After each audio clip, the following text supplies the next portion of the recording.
don't go there and start giving them excuse, because what we are used to in this country is for people to go into office and start saying what they saw when they get in there. I don't want to see anything when I get in there. I want to hear it now, so I know what to do when I get in there. Welcome to Politics on the Wheel with Jay, and this is Elite TV, and this is a review. We'll do a little throwback. Mr. Peter Obi, His Excellency, the former governor of Anambra State and the presidential candidate of Labour Party, the man that is loved by the people, the man that many people see him on the streets and they run to spread their clothes for him to walk upon. There was this would I call him? Okay, let me not use that word. But there was this person that was challenged, and he saw Mr. Presidential candidate. Many people call him Mr. President. You know, His Excellency Mr. Peter OBI.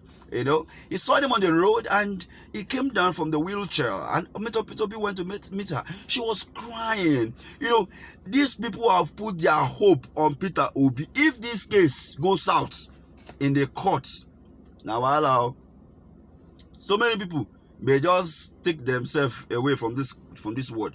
Most of them, they will just jackpot as it is. Many people are running away from the country right now because they don't believe that the country has any form of future with the way this government is behaving, the way they are doing things.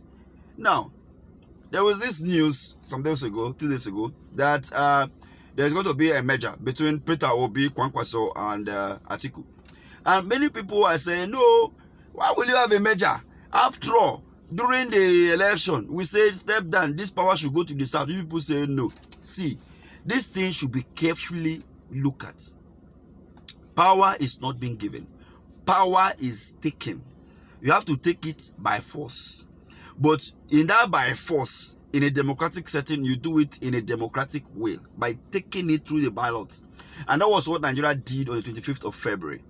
Now, you see, the Nigerians, the opposite of what Nigeria did was that in Niger, the people were tired. And the military said, no, you can't continue to kill us. And they went ahead and seized the power.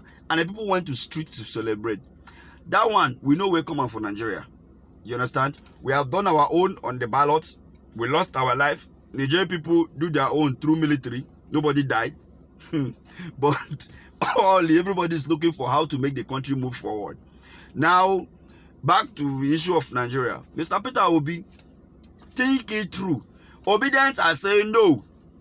They don't want any measure.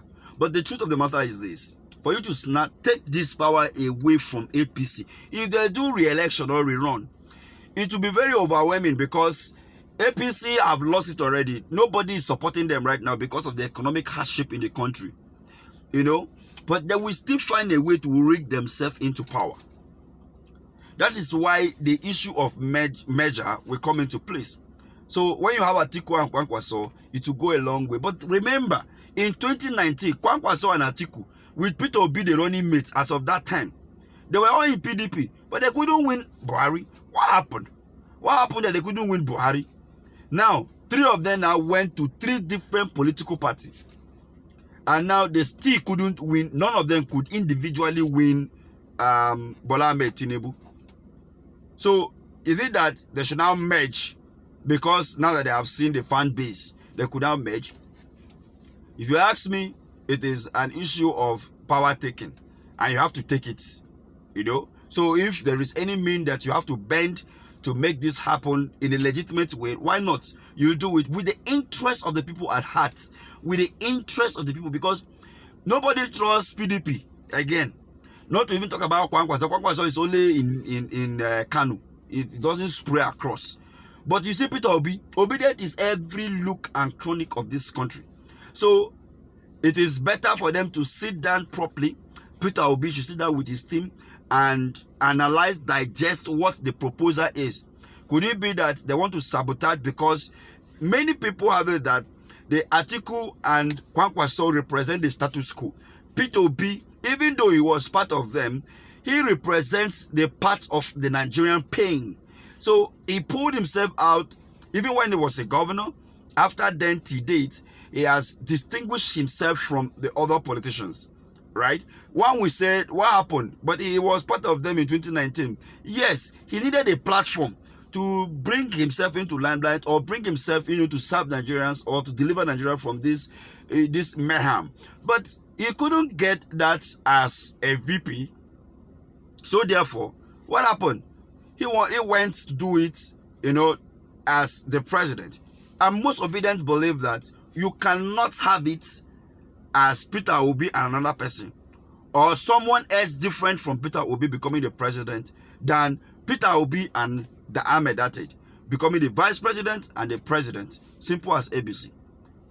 Peter Obi once said, the job of the leader is to solve problem and show solution, not to give excuse. I don't want to go there and people start saying, oh, I'm blaming the people in the past. They did this, they did that. If they were doing good, you won't hire me. So I'm being hired to deal with the problem, not to remind them where they're coming from. I don't want to remind Nigerians where they're coming from. I want to start solving the problem. He's not going there to blame other government. He has what it takes. Just like New Ribado was saying that this government is barely 2 months. They met a lot of challenges. That is the reason why you went into power. There were challenges. Don't blame anybody. APC blame PDP. For 8 years, they keep blaming them for 16 years of demolition Nigeria without doing nothing. They took Nigeria back to Stone Age.